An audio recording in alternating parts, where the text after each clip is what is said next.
al padre Jorge López Martínez Vargas. Él es sacerdote de la Arquidiócesis de Lima, doctorado en Sagrada Teología en la Universidad de Navarra, España, especialidad Sagradas Escrituras, rector del Seminario Santo Toribio de Mogrovejo de Lima, profesor ordinario principal de la Facultad de Teología Pontificia y Civil de Lima. Ahora sí, saliéndome del libreto. Él tuvo la vocación juvenil de salvar vidas, para después la noble y superior vocación de salvar almas. Estuvo en la Facultad de Medicina. También se ordenó sacerdote, se ordenó diácono y se ordenó sacerdote conjuntamente con el padre Carlos Rosell. Han sido rector y vicerrector del seminario y han sido párroco y vicario en la Iglesia Corazón de María en Magdalena. Yo creo que un aplauso fuerte para el padre y lo dejamos con el abrazo. Quiero agradecer al padre Carlos, con el padre Carlos une una amistad bastante grande, también de muchos años. Hemos compartido el seminario desde el año 98, imagínense ustedes. De ahí el padre Carlos lo enviaron a estudiar a España en el 2000. Tuvimos la ocasión de participar también en España los dos en el 2001. Nos hemos ordenado juntos, después él siguió estudiando, yo llegué después, y desde 2009 hemos estado en el seminario. Desde 2009, yo entré en el 2009, Carlos en el 2007, y hemos estado trabajando juntos en la universidad, en el seminario y en la parroquia también medio año, en la parroquia Corazón de María. Entonces, con padre Carlos, de verdad que tenemos una amistad bastante grande, ¿no? Y es un honor para mí estar con ustedes también aquí en esta charla. Ojalá pueda ayudarles un poquito. En realidad, hay algunas cositas que están aquí, no hay que copiarlas, no se preocupen de copiar nada, simplemente yo quisiera que vean y de ahí iremos viendo algunos detallitos. El tema es muy amplio, como saben ustedes, muy amplio, pero veremos algunas cuestiones y pondremos en la pizarra también algunos elementos también que nos puedan servir para aprovechar. Aquí van a ver alguna exposición de los evangelios. Después veremos aquí en la pizarra cómo podemos empezar la lectura. Bien, entonces yo les he puesto este cuadrito, de repente alguno lo ve, es una pintura antigua, clásica, bien, que se refiere a la transfiguración del Señor, porque nos hace recordar la condición gloriosa de nuestro Señor Jesucristo. Bien, y nosotros sabemos que los evangelios precisamente quieren enseñarnos quién es Jesús. Ese Jesús que estaba con los apóstoles, pero que también es Dios. Vamos a aprender los evangelios, vamos a saber, hay que recordar que en los evangelios se nos presenta entonces al Hijo de Dios que quiere estar con nosotros. Ese es el objetivo, ¿ya? Seguimos.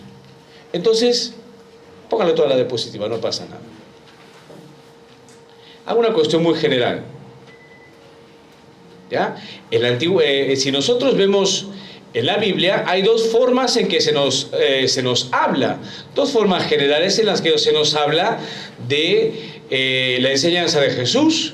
En primer lugar, la enseñanza de Jesús en el Nuevo Testamento se nos presenta a través de las cartas. Póngalo todo, no se preocupe, de una vez. Sí, en las cartas en primer lugar. Ustedes conocen las cartas, ¿no? Las cartas de San Pablo, pues no sé, las cartas de Juan, la carta de Judas. Hay una carta de Judas también, ¿no es cierto? Claro que sí.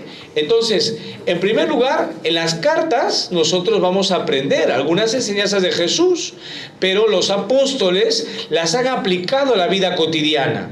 ¿Sí? Entonces, en las cartas nosotros encontramos la enseñanza de Jesús aplicada al día a día. ¿De acuerdo?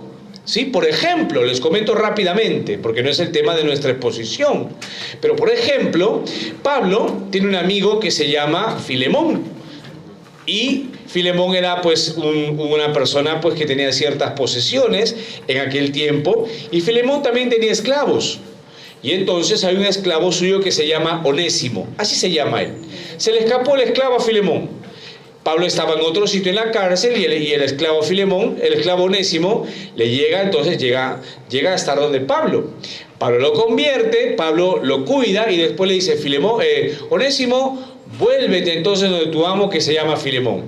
Pero para que Filemón te reciba, yo te voy a dar esta carta de recomendación en la que le diré a Filemón que tú eres su hermano en Cristo. Esa es la carta a Filemón.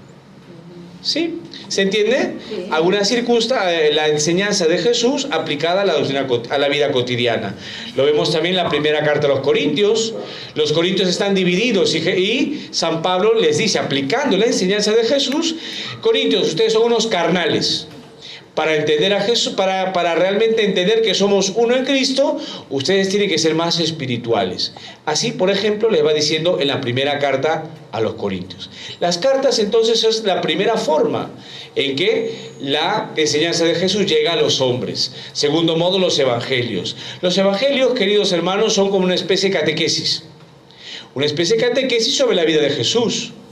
En la catequesis hay algunos elementos que se ponen y otros que se dejan, ¿no es cierto? Porque imagínense que ustedes dan una catequesis a un grupo de personas, por ejemplo, que no saben mucho. Imagínense, que ustedes dan una catequesis sobre Jesús a personas que no conocen nada de Jesús. Ustedes contarían algunas partes, ¿no es cierto? Resaltarían algunas y dejarían otras, ¿no? Eso es lo que hacen los evangelios.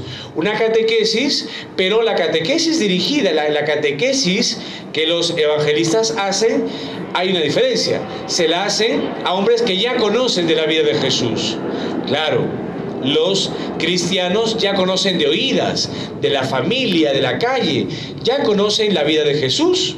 Y los evangelistas han hecho una obra precisamente para reafirmar eso que esas comunidades ya sabían.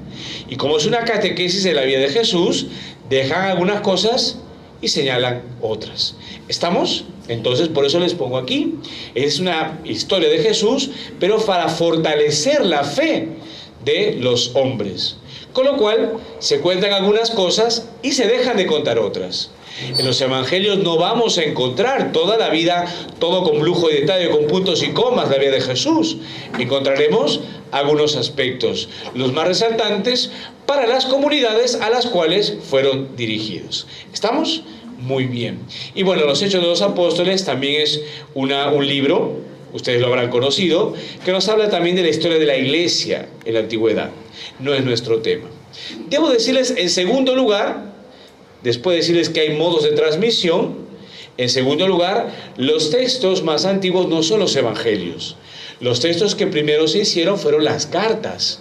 No hay que olvidarnos. Esa correspondencia coloquial de amigo a amigo que hace Pablo, que hace Pedro, que hace Judas, que hace Juan. Juan es distinto. Pero las otras cartas, ¿de acuerdo?, son antes. Después de que las comunidades ya se están asentando, Dios mueve a unos hombres llamados evangelistas. ¿Para qué? Para que escriban la historia de Jesús.